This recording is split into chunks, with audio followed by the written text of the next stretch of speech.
Welcome everyone to this episode of the Tiny Fit Diva podcast. I'm your host, Kylene Terhune, and it's my job to work with my clients to help them discover the underlying causes of chronic health conditions. I do that through functional lab testing and working with them one-on-one to look at their lifestyle, nutrition, stress, and of course the functional lab results. I am super duper excited today. I know I say that about all my guests, but truly I am just pleased as a peach, if that's an expression, to have Dr. Christina Bjorndal here today. We met a few months ago, and you know how you meet someone and you just vibe with them right away, and you want to be around them and learn from them? Well, Dr. Christina was one of those people. She's just super nice, super intelligent, and I wanted to have her on the podcast, so I'm really glad. Thank you so much for being here today. Oh, you're welcome, and thank you for that. It was great to meet you a few months ago, and I'm happy to be here. So I'm good we've got the time to talk. Me too. So I'm going to give you a quick little intro here so people kind of know where you're coming from, and then you can share more about your history. So Dr. Christina, ND, naturopathic doctor, I'm assuming is what that stands for. Okay. She's an authority in the treatment of mental illnesses such as depression, anxiety, bipolar disorders, and eating disorders. Having overcome many mental health challenges herself, Dr. Chris is a gifted speaker and writer who loves to share her philosophy of wellness with audiences. She is recognized as one of the top NDs to follow by 2 independent organizations. Dr. Chris has helped many patients achieve physical, mental, emotional, and spiritual well-being. She has completed 3 books on mental health. Your most recent, Beyond the Label, is the title of that one. Yes, right there. As well as 10-week course. She has a 10-week course and in-person retreat on mental health. So you can check her out at drchristinabjorndal.com. That's BJORNDAL. So Christina, I'm really excited to talk about mental health because I think I've said this many times. My podcast listeners are going to know exactly what's coming out of my mouth right now. That I want to live until I die. And so often we're seeing our parents and grandparents mentally deteriorating those last 20, 30 years of their life. And to me, that was a huge motivator in my willingness to completely change my lifestyle, my nutrition, my perspective on health, because I want to protect my brain and I want to protect that, ability to be aware and cognizant. But, a lot of women that I work with, because I do work with men, but primarily I have female clientele. And one of the biggest things that comes up is anxiety. So I'm really excited to sort of dig into this and how our brain and our mind and our emotions and what we feel like is something maybe outside of us can maybe be impacted with our habits and with our bodies and how it's all connected. So thank you. Welcome again. Thank you for being here. And would you mind sharing a little bit of your personal history? How did you come to specialize in this area? Mm-hmm. Yeah. So and then what I'll do is I'll touch on that question about anxiety and aging and those concepts, because as you said, the last 20 to 30 years, I thought, oh my gosh, I'm in the last 20 to 30 years, probably. If not, well, depending on, how long I'm going to go here. No, everyone on this podcast that comes on, they're all biohackers. They're all super healthy. So we're all going to live to be 150. That's right. We're all challenging Dave Asprey. We're all in competition with him. We're all going to push it to. That's right. We're wearing his glasses. What's his claim? 110, 120? 180. 180. Oh my gosh. Yeah. Let's try to get there. Yeah. So if that's the case, I'm only a third of the way there. So we're good. That's right.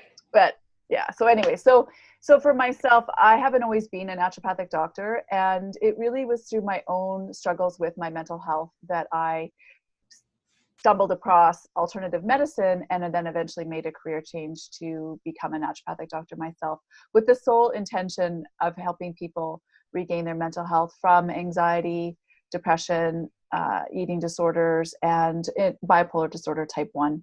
So those are all the things that I was struggling with in my life. And things for me started I always struggle with this question, when did things start? I'm adopted. And so I start my book with a conversation about how the neurological and emotional imprinting happens in utero.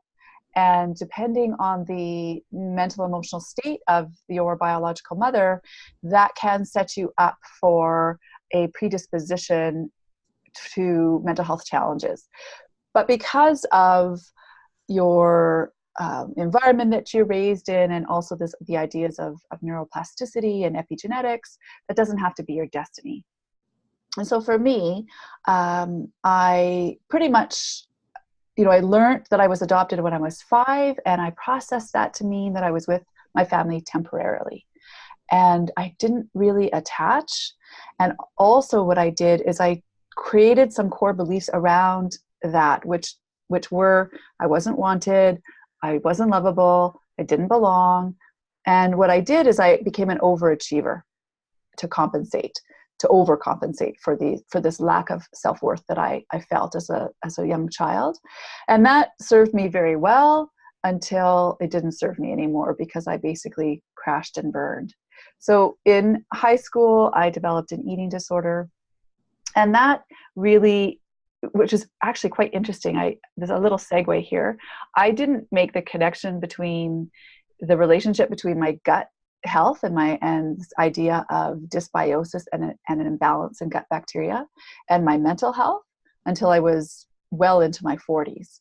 And I did a year of antibiotics prior to developing this eating disorder. Whoa. And yeah, for trashed.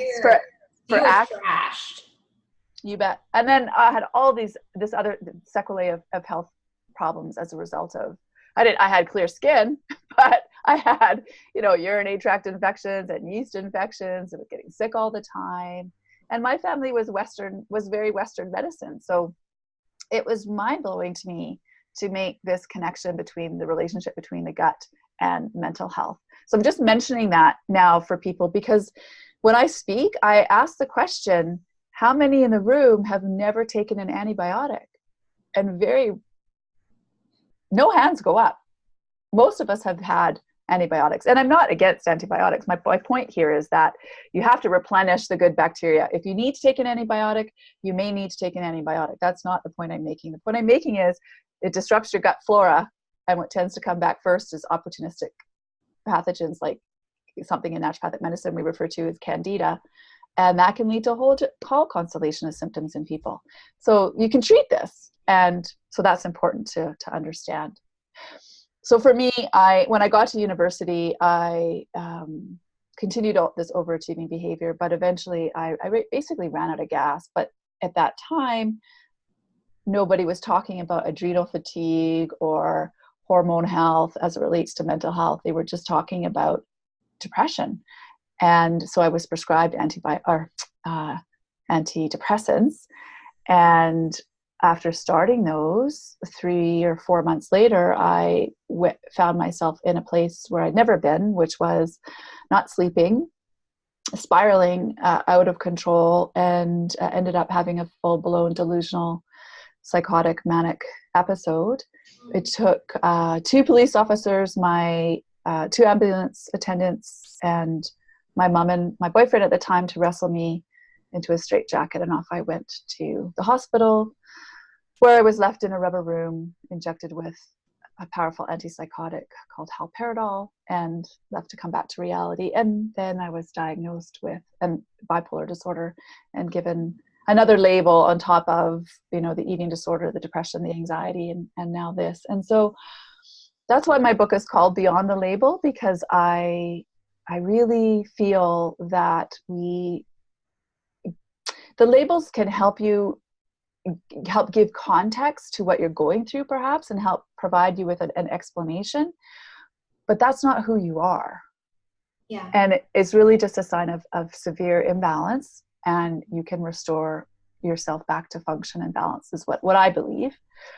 And basically, when I got that diagnosis, I stuffed it in a dark place that I dared never to look.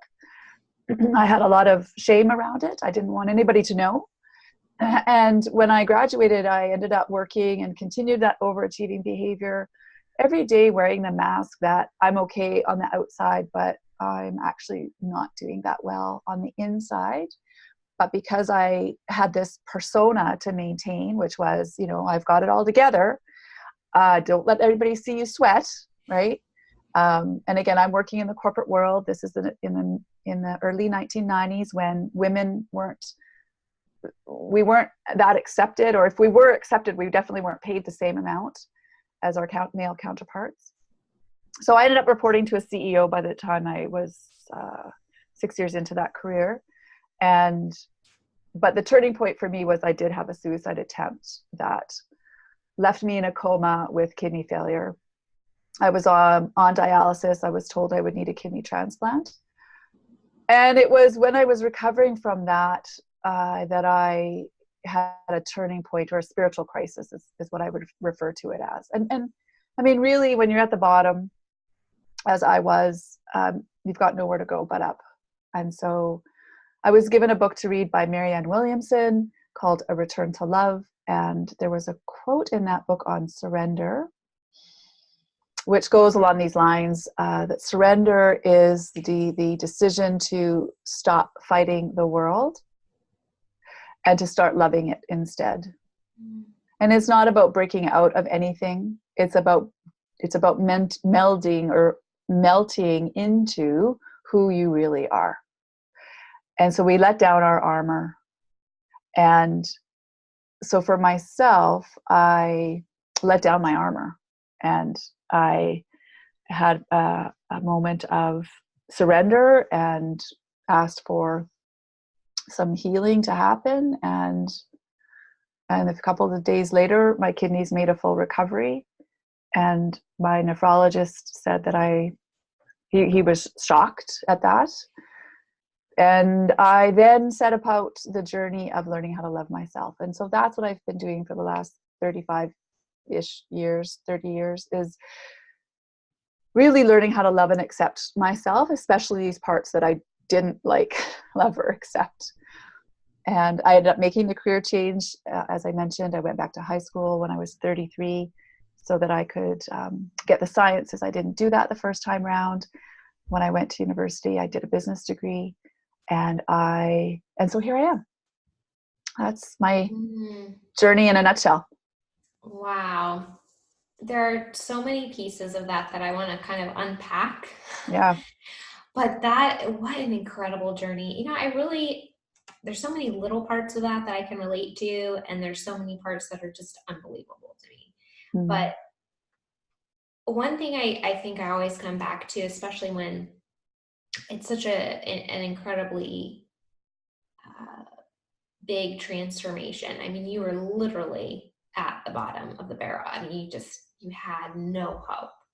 And whenever I view someone like you who was there, and now you're using your life to literally change other people's lives for the better and save them, it always makes me think, and this is what I believe about my personal experience, that God just completely had a plan. He allows us to go through some of the darkest things in our lives. And if we allow him to use that, if we're open to that, like you were mentioning, surrender is a great word.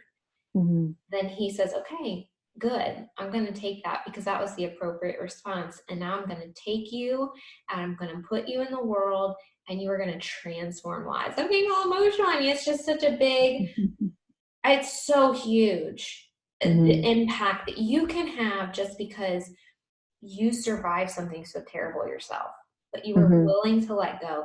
And the more I'm talking to people recently, this concept of emotional healing is huge in relation to physical healing. So that was really interesting. Part of what you were sharing when you were in the hospital and your recovery based on this love and surrender moment. Can you go into that a little bit more? What did that entail? What did that feel like? What sort of mental process was that for you? Mm-hmm. Yeah. So first of all, I will say this: I was certainly not a happy camper when I came to. Okay, out of that coma, I was mm-hmm. like, "Are you kidding me?" Like I overachieved in every area of my life, and And you know, I mean, I'm making light of it now. I mean, because I think at this point, it's a serious subject. Obviously, I'm not saying it's not a serious subject. It's an extremely serious subject, and that's why my whole mission in life is to save souls from suicide, as you know, if I can. And so when I came out of that coma, I was so not impressed. But anyway, I had to. You were your harshest critic. Yeah. And you felt like you were letting yourself down. No, well, I failed. Yeah. Right? I failed but then I had to find another answer. And I had to say, okay, well, maybe. I remember one of my friends said to me, she said, did you see, did God send you back? Like, did you see the gates? did you have this yeah. I'm like, I was like too unwell to even fathom that idea. But I do feel that perhaps who's to say? But I think that I had to take stock of things, and I had to figure out another way, because the way that I was living was not the way I wanted to continue to live. And so what happened in those moments was I just was on, like, that specific, after reading A Return to Love and reading that quote on surrender, I had already been going to church and practicing Christianity. But what I have to say about that is there's a lot of shame, because in that you're not supposed to commit suicide, because that is not acceptable in that faith. And so I had that sort of guilt that I was dealing with, like, you know, that I've gone against God's will and that I've tried to kill myself. And I just had this moment where I was actually with my dad, and I was on the floor or on my knees. He was sitting on the bed, and he was sitting, and I was on the floor on my knees. And I just had now I'm going to start to cry. But anyways, I had my head in his lap, and I just was just bawling. I was just like, I didn't do this to become a gimp. You know, I didn't, to be, sorry to, and not mean to be offended, to offend anyone who finds that word offensive. But what I meant is I didn't want to be disabled. You know, I didn't want to be harmed by my act, and to be on dialysis is a very uncomfortable experience to go through, and then to be threatened with, you know, having to have a kidney transplant and all of that. I just didn't want that for myself. And I wanted to, like you said at the very beginning, I wanted to live now that I was here. I decided that I did want to live, but I didn't know how to live the life that I wanted, because I was just so plagued with depression. And this overwhelming sense of this voice always telling me that I wasn't worthy, that I shouldn't be here, that, you know, it was always like taunting me all the time. So I had to learn to manage that piece of it. And so I don't know if I'm answering your question, but that's really what it was. It was this, and I remember it, like, you know, I can call that memory forth, and that's why the tears will come, because it was a very powerful moment of healing. And it didn't require, you know, it didn't involve medication or, you know, I mean, I had a lot of people praying for me, for sure, in my community, but I think it really was that turning point for me when I decided to turn to the light instead of the dark. You know, I think control is such a powerful, in a negative way, emotion. I'm reading, I don't know if you've ever read Mere Christianity by C.S. Lewis. Actually, I think I have it on I think I have. Yeah, it's awesome. But I'm going through it right now, and one of the chapters he talks about is pride. And he said that pride is what he considers to be the ultimate sin, because it underlies everything else in terms of, you know, okay, I've gotten over my vanity. Well, now I'm going to be prideful of my accomplishment. You know, it's underlying every other motivation that we have. And when I think about control. Like, what is that? Like, pride is so totally within that, because I have to be in charge of everything, right? And it tends to be such a negative, physically, the need to control everything turns into this really negative physical thing that can be so harmful. And so, your history of, overachieving and having to be perfect all the time, what a release for you to sort of let that go. I Absolutely. can only imagine the mental and physical lightness that you had after that. Yeah. Yeah. So, in terms of, that's so spiritual and emotional, but when you began your healing process, what did you mention the gut earlier when we were talking? What did you come to realize about maybe some of your physical health history and things that you could do with your lifestyle? Right. So I started to see a naturopathic doctor. And as I mentioned, I was in the Western world, so I really wasn't open-minded to alternative medicine. And through my Western medicine treatment, I also was doing or had started group therapy and one-on-one therapy. So I was doing that. And so what I've learned is what happened to me was I ended up going to see also a nutritionally oriented psychiatrist, and his name was Dr. Abraham Hoffer. And he worked with Linus Pauling, who is the winner of 2 Nobel Prizes in the 1950s around his work with vitamin C. And so Dr. Hoffer started me on a bunch of supplements to support the physical pathway in my body to make neurotransmitters. And that's where it started for me. And once I started his protocol and working with the naturopathic doctor, doing the counseling, I actually had my first year where I felt free of depression and anxiety. And In how long? Like, when did that start for you? that was 13 years into this whole journey. Wow. So I had been, not, for that entire 13 years, I wasn't, depressed the entire 13 years, but it was an ongoing struggle for you. It was up and down. And 70% of that time I was. And then I had this year of stability, and I was like, well, what was that? Like, I hadn't really had that, I think, like a full year. And so I started to then tackle the medication piece, because at that time I was taking 3 or 4 psychotropic meds. At one point I was taking 5 psychotropic medications at one time. And I started to peel away at that in working with my doctors. And I then asked myself this one question, which was, if money didn't matter, what would I be doing with my life? And the answer that kept coming up for me was to go back to school and make this career change. So when I work with patients, I explain that there's 4 aspects to you. There's the physical, which is what our Western system focuses on, but you have to understand that there's this mental, emotional, and spiritual sides as well.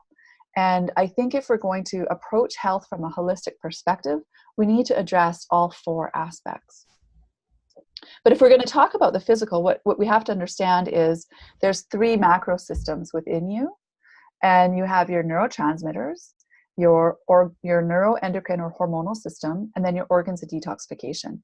And all 3 of these macro systems may be out of balance in people when it comes to mental health. And generally with mental health, we focus on neurotransmitters. But this is highlighted for me when I started this work. I did get better, and I was feeling much better for that, as I said, that entire year. But there were still moments that week before my cycle that I was maybe a little more irritable or a little more prone to some mood disruptions. But it was short-lived. So that pointed out to me, well, that's my hormones. I didn't get that at that time. Remember, I'm a business person. What are hormones? I didn't even know probably what a hormone was, for crying out loud, right? So, but now that I am a doctor and I can, I look back on my life, I'm like, oh, that's what was going on then for me. So that's where I've come up with this concept of these 3 macro systems and understanding. And then the organs of detoxification. So as I mentioned, right, the gut is a very important, and also the liver, the kidneys, the colon. And so, for me, those 3 were out of needed support. Let's just put it that way. When your organs of detoxification are out of balance, this creates something called leaky gut syndrome, which contributes to inflammation. And you hear this term thrown around a lot, but what does that really mean? And so that's what's important to understand, for people to understand. Yeah, we talk a lot about gut health and leaky gut and inflammation on this podcast, but let's talk a little bit about the detoxification side, because that is something I think, so many clients that I work with are on and off constipated. And a lot of people think that's normal, or they think that it's okay and they can get away with it, and it's so not okay for your hormones, for your brain, for your energy, for your skin, for pretty much if you want to live a normal life. There is a reason that your body is trying to get things out. So can we talk about that side of it a little bit, the importance of detoxification for your brain? Absolutely. So what you want to understand is that your liver and your kidneys and your colon and your lungs, for that matter, when toxins come into the body, they can come in through the air, the food, and the water. And we have to acknowledge that there are lots of endocrine disruptors or hormone imbalancers in the environment that we're living in today. The planet that we're living on is not the same planet that we had in 1950. So because of that, our planet, i.e. our bodies, are more toxic, for lack of a better word. And in your liver, you have 2 phases of detoxification. And what you want to understand is toxins are taken through these 2 phases, and not only toxins, but everything that you make. So the hormones that you make have to be broken down. The neurotransmitters you make have to be broken down. And these 2 phases of detoxification aren't in balance in the body. So it's like you have phase 1 is like an 8-lane highway, which is merging into phase 2, which is a 1-lane highway. And while all those cars are waiting to merge, they're spewing pollutants into the environment, which is happening to our planet, but it's also happening within your body. And those intermediary byproducts are called water-soluble epoxides, and these epoxides get recirculated through the blood because they can't get into phase 2, and that's what creates inflammation. And phase 2 is what gets them out of your body. And phase 2 is what gets them out. And when they go through phase 2, then they get sent through the bile to the large colon to be eliminated from the body. So now this will connect back to the idea about constipation. So if you're not eliminating regularly, and regularly is every 12 to 18 hours after you eat. So a healthy system would be having a bowel movement every 12 to 18 hours. So for example, I remember I had acne, right? Well, why did I was constipated. And then I was put on all these psychotropic meds. What do? They constipate you. So I had terrible, terrible bowel health. It's probably, more than people bargain for me. Not on this show. Not on this show. We talk about poop a lot. You're good. Yeah. One of the I did an interview once, and it was called The Scoop on Poop. So nice. People can Google that if they want.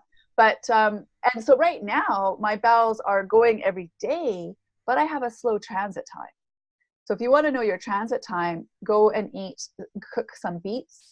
And now is a great time because it's harvest time. There's lots of root vegetables available, but beets will show up in your stool.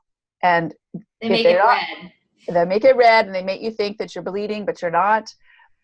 And if you're like me and your transit time is slow, you forget that you had beets a few days ago, and you're thinking what's happening to you. But if you see the beets within that sort of 12 to 18 hours, if it's too slow, if it's too fast, that's not good either. You don't want to be having your digestive system things just going through you. That's not helpful either.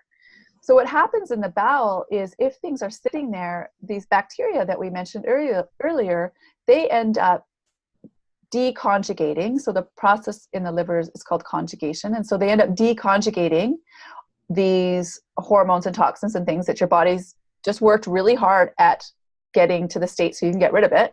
And then you end up reabsorbing that. And so this is why in a lot of cancers, this is a really important piece of the puzzle, because especially with estrogens. So you're re-exposing yourself. You're getting like a double dose of harmful estrogen. So you want to make sure that your bowels are going regularly, at least once a day minimum, and then be mindful of that transit time. Super important. Yeah. Super important. So what about the mental, emotional, spiritual side of things? How does that connect to the physical well-being? So the way that I support those macro systems that we talked about is the foundation of health is diet, sleep, exercise, and then managing stress. So for myself, that's where I started. I didn't actually start with diet. I started with supplements. And I want to point this out because another book I wrote is called The Essential Diet, Eating for Mental Health. And this is important because in naturopathic medicine, we're trying to address root causes. So for me, what happened is I took the supplements, but if I stopped taking them, I would end up with my symptoms back. So that means you haven't really solved anything, right? And in my case, nobody had ever asked me what I was eating. And I had been an athlete, I had the bulimia, and I had then moved into being a vegetarian. But I really wasn't a vegetarian because I didn't really have any vegetables in my diet. So I was really more of a carbitarian. And in that, I was missing an essential amino acid, which is called tryptophan. So you can't make serotonin unless you have tryptophan. And you can't make tryptophan in the current version of the human body or the human being. None of us can make tryptophan on our own. We have to get it from our diet. And another important neurotransmitter an important amino acid that we cannot make is phenylalanine, and that goes on to make another neurotransmitter called dopamine. So dopamine is involved in anyone who's got any issues with addiction. So these essential nutrients are really, really important. And not only is it just tryptophan, but you have to be able to make the conversion from tryptophan to serotonin. And there's nutritional cofactors like magnesium and B6 and zinc and vitamin C, iron, B5. There's lots of nutrients that are involved. So we always want to use food and diet first. And if we need some supplements to support ourselves, then that's fine. But right now, at this point in my journey, I don't take very many supplements anymore because I've really worked on this diet piece. But it's taken me like a long time to get to this place. And so we really want to look at that relationship with food that people have.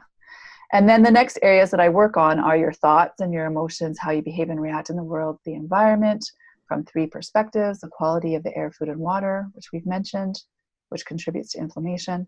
The other concept of epigenetics versus genetics.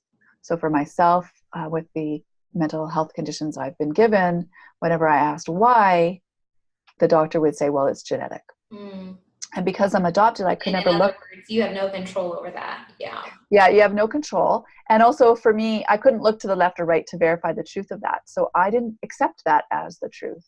So this theory is of epigenetics, or the explanation for that is genes load the gun, but lifestyle pulls the trigger. Or the concept that your genes may predispose you, as I mentioned at the very beginning with the neurological and emotional imprinting, but that doesn't predetermine your outcome. Which relates to the third concept of the environment, which is this idea of neuroplasticity, which means there is nothing fixed about you. You can change, and your brain has a bendy or plastic quality to it. And so yes, you may be experiencing whatever it is now, but that doesn't have to be your destiny for the next 30 years of your life. And then the last area that I work on with people is this idea of love and compassion and spirituality. And because ultimately, I really think that is the foundation that I don't think a lot of people are addressing. Right? We're starting with diet, and we're telling people to exercise, and that's all great. But I think fundamentally, if people have these core wounds that are never being addressed, then I do feel that this is an important piece of the puzzle. Could not agree with you more. So how do you teach people to trust their intuition or listen to their heart, or sort of connect to that part of themselves? Yeah. So there's a process that I learned from my naturopathic counselor, who took me through something called the 7 R's of working with problematic thoughts. and breaking the thought emotion cycle. So what we want to do is, in order to trust your heart or your intuition, or to hear the voice of God, we have to not be talking all the time. And the 7 R's is a process where we learn to, first of all, recognize what is the conversation going on in our head. And to ask, is this, like, what are the nature of the thoughts that you're thinking? I know for myself, they were not helpful, right? I had this inner critic that was always beating me up. And so we want to recognize what's going on for ourselves and refrain from following those thoughts any further by relaxing into the breath. And then we want to reframe whatever that thought was that we recognize. So in my case, if it was I am unworthy, then we would reframe it to I am worthy. But ultimately, this whole process, and I talk about it in the book, it's chapters 18 and 19, or on my clinic website, which is naturalterrain.com. I have the handout or short version of the 7 R's that I'm talking about. I think it's the 6 R's on the website though, but it's there for people to download if they want. And in terms of learning to trust your inner voice, we have to get quiet. And I can do a quick little exercise with you now if you're game. If you're up for being a guinea pig, are you okay with it? I'm for it. Okay, so it's pretty easy. So what we'll do is you'll just close your eyes, and you'll take a deep breath in, and I'll just get you to put your hands over your heart. And I'm going to ask you a couple of questions, and I want you to repeat the question or statement and then the answer that comes. So the first one is, heart, show me where you are. So just say heart. Heart, show me where you are. And then just notice if you notice a word or color, a feeling, or there could be nothing, that's fine too, but just share with us. Peace. Feel peace. You hear the word peace. Heart, will you ever lie to me? Yes or no? Heart, will you ever lie to me? Yes or no? Yes. Okay, heart. What's up with that? That's okay. That's okay. Just take another deep breath in. And then exhale. Heart, will you always tell me the truth? Yes or no? Heart, will you always tell me the truth? Yes or no? Yes. Didn't that just contradict what it just said? Yeah, that's okay. I'll explain that when we're done. Okay. So heart, have I always followed you? Yes or no? Heart, have I always followed you? Yes or no? No. Heart, how do you feel when you hear I haven't always followed you? Heart, how do you always, How do you feel when I haven't always followed you? Sad. And heart, why do you feel sad? Heart, why do you feel sad? Oh, it's just blank. Heart, why do you feel sad? Heart, why do you feel sad? I don't know. I'm not getting an answer to that one. It's okay. Heart, can you forgive me for not always following you? Yes or no? Heart, can you forgive me for not always following you? Yes or no? Yes. And heart, can you help me forgive myself for not always following you? Yes or no? Heart, can you help me forgive myself for not always following you? Yes or no? Yes. And heart, is it possible that you are God or grace or my intuition dwelling inside? Yes or no? Heart, is it possible that you are God or grace or intuition Dwelling inside. dwelling inside? Yes or no? Yes. There you go. That's it. So here's the thing. Here's a quote to kind of bring this home of what I'm trying to teach here is by Joseph Campbell. The heart must usher the mind into the zone of revelation. Mm. So most people are living their lives from the mind, and we're just living from the neck up, and we're having our thoughts our thoughts lead into an emotion, which then lead into another thought, which lead into another emotion. And we just go round and round and round. And we stay stuck living up here. And we discount our bodies. And when we get still with the breath, and most people aren't breathing properly either. Most people are just breathing with the top little bits of their lungs, and their lungs go all the way down to here. We need to use our diaphragm to pull down so our lungs can inflate. And actually sitting right underneath our diaphragm is our adrenal glands, which respond to the thoughts that we think. So our thoughts create neuropeptides, and our neuropeptides affect hormones that get produced. And so this is the work of Dr. Candace Pert in her book, Molecules of Emotion, and the discovery of what's called psychoneuroimmunology, which is just a fancy word for your thoughts affect your reality. So when we are leading our lives from an egoic perspective, or from a place of pride, as you mentioned, then we are discounting the heart. And an out there view that I have for some of my depressive experiences has been that it's my soul has been wanting to move east, and my ego is moving west, and I get stuck and I get paralyzed because I don't know which master to listen to. And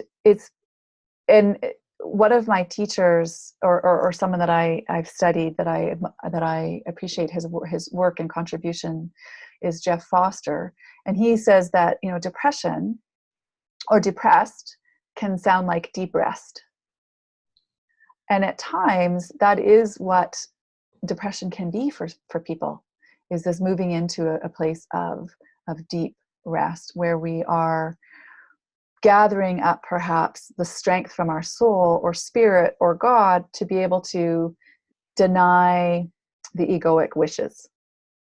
So for me, this was really hard to leave a corporate career where I reported to a CEO and had a 6-figure salary with a 6-figure bonus. Like, it was hard to leave that because my ego kept telling me, "What are you doing? You fool!" Like, but that's the ways of the world. Mm-hmm. The way of my heart didn't lie there. So it's sometimes difficult, but what I ask people to do, in terms of, just to wrap this up and bring it back to how to trust your intuition, is to use your heart for some small decisions to help build the muscle or build your confidence. So, brown rice or quinoa, or if you're paleo, then chicken or beef, right? Blue blouse, red blouse. Just build your confidence with these small decisions that are inconsequential and aren't going to, nobody's, life is going to be, no tragedy is going to happen if you serve chicken tonight, right? And then you'll build your strength to be able to trust the hits when they come. You'll be able to trust when you hear the message, phone your mom, or turn left instead of right, or don't take that drink, right? And we'll learn to not deny the voice of our intuition that is talking to us all the time, or we can use it. I refer to it as the voice of God, but we're not trusting it because our ego gets involved. Is that making sense? Yeah. Oh my gosh, totally. Yeah. Sorry, and just to ask to question you why you said the very first question when I said, "Heart, will you ever lie to me?" and you said yes. It's because it was your ego answering, not your heart. And so that's why I asked the question 2 different ways. I frame it. It's the same question, but just asked differently. A lot of people say the first question that way, yes, it will lie. And then the second question, which is, "Heart, will you always tell me the truth?" which is the same question, but just, like I said, phrased differently. Then the heart answers. It's just because the ego is still in the driver's seat, and we're not. Yes, I'll say I have a little work to do in that area, probably. No, that's so interesting. You could even think about it in another terminology. You would use a couple different words to describe it, but thinking about like Holy Spirit prompting you, and that sort of thing would be, I think, the same in terms of it's a muscle that you have to get used to. And I know in spiritual terminology, I don't want to get too deep into it, but in spiritual terminology, you can suppress the Holy Spirit, or you can be very, very sensitive to the Holy Spirit.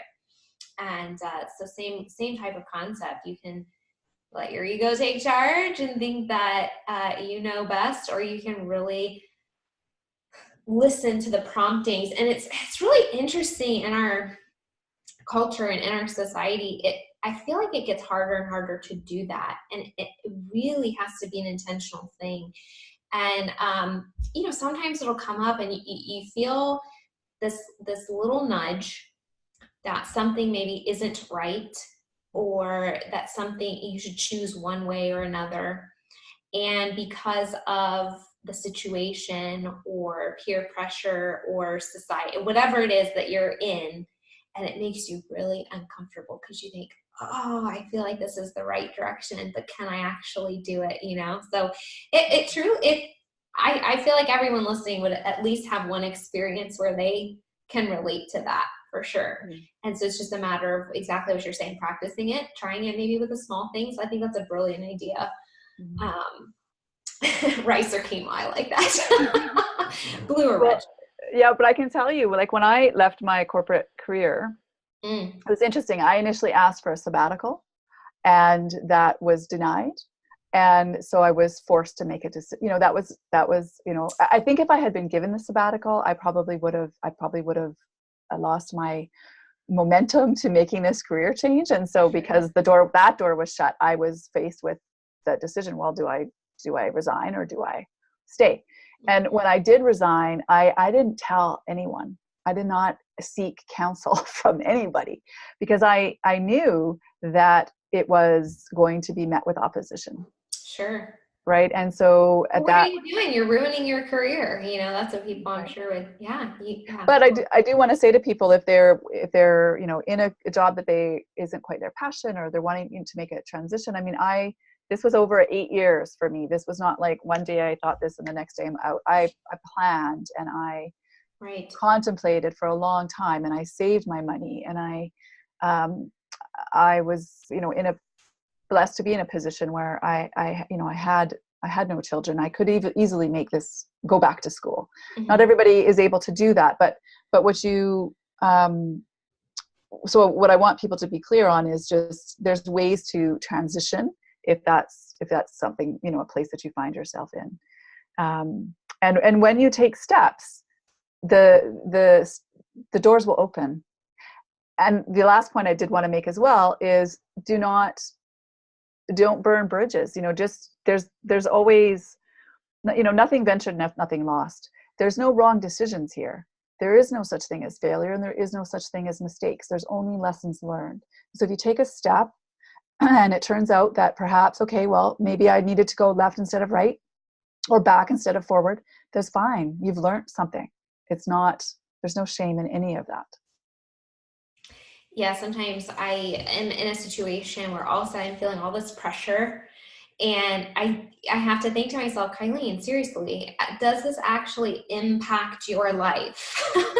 Did this actually change who you are, or what's going to happen tomorrow? Or, literally nothing changed. So why are you allowing this to stress you out? It doesn't, this little decision or this little action, it's not the end of the world. But sometimes we want to pretend like it is, and so stepping back and kind of realizing, nope, that's going to be fine either way. Just try it out. Yeah. So is there anything before we wrap this up that you would like to share that you haven't already, maybe something, a thought that you'd like to leave people with that struggle with any sort of mental illness or anxiety and things like that? Mm-hmm. Well, one thing I think is important to touch on with respect to anxiety is that, well, first of all, where do we live? There's 3 places people can be living in their mind. They can be living in the past, they can be living in the present, or in the future. But of those 3, what exists? Just the present, yeah. Right? So where is anxiety generally based? It's generally based in futuristic thinking about an event or situation that's coming down the pipe, which lies in the future. So you can use the 7 R's, first of all, to recognize, okay, where am I living? If I am in the future, how am I thinking about that future event? If we're in anxiety, that means that we're in a stressed state or in a sympathetic state. So there's 2 branches to your nervous system, parasympathetic and sympathetic. And we need to be ideally in a parasympathetic or relaxed state. Certain functions in the body, like we've talked about digestion, you need to be in a parasympathetic state for digestion to properly happen. So when we're anxious, generally we're in a sympathetic state. And so we need to use the power of the breath, the power of being present, focused, to bring us back to here and now, affirm an outcome you want to have, set an intention, move into gratitude, but shift your thoughts around whatever it is that you're feeling anxiety about. Because anxiety is a response usually to a thought that's based in the future. So bring yourself back to the present moment using the breath. And then if you're the type of person that's like I was, who would ruminate about the past, who would play the past over and over. Oh, I should have said this, or why did I do that? Or, well, you're such an idiot, or how come that person looked at me that way? Or what does that mean? And like, no wonder I never slept. So same thing, the past is done.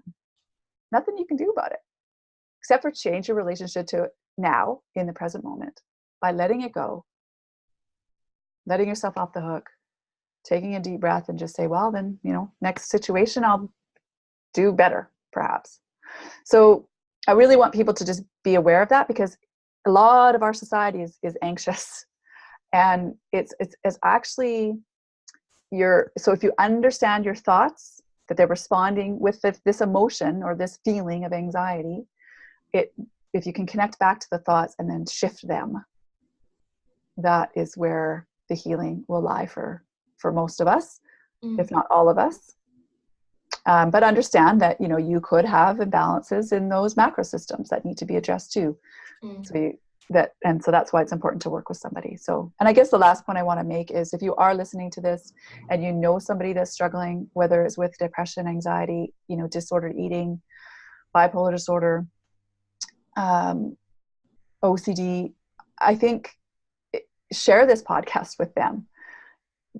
Get the book if you feel you can. Start working with somebody who can help establish these physical foundation, which is really important, and perhaps find a counselor that can work with you. I do have a course that's available online as well, but really, I just want people to know that there is help there, and you are here for a reason. You may not know what that reason is, but that's okay. We can help you figure that out. Ending your life may feel like it's an answer, but it's not. It's not. So that's my hope and my prayer for everyone, that they will move beyond the label. That's so powerful. Thank you so much for writing the book, for sharing your story, for being willing to talk about these things, for changing your entire life, your entire career to help people. It's such a tremendous, it's such a hugely kind thing to do. Where can people connect with you? Where can they buy your book, find your course? Yeah, the book's on Amazon and Barnes & Noble, or if there's Canadians, it's at Chapters. And the course on my website. There's also I can give away. It's called Eating Guidelines for Balanced Mental Health. It's a sort of a good introduction to the food piece for people. The course is on the website if you go to drchristinabjorndal.com and work with me, you'll find the Moving Beyond course information there as well. Awesome. And then you also have a forgiveness meditation. I do. That's right. Yes.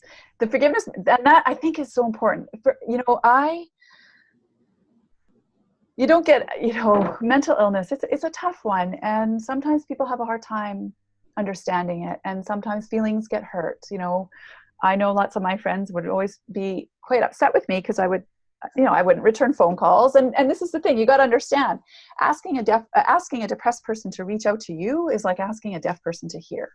We're physically impaired in that area.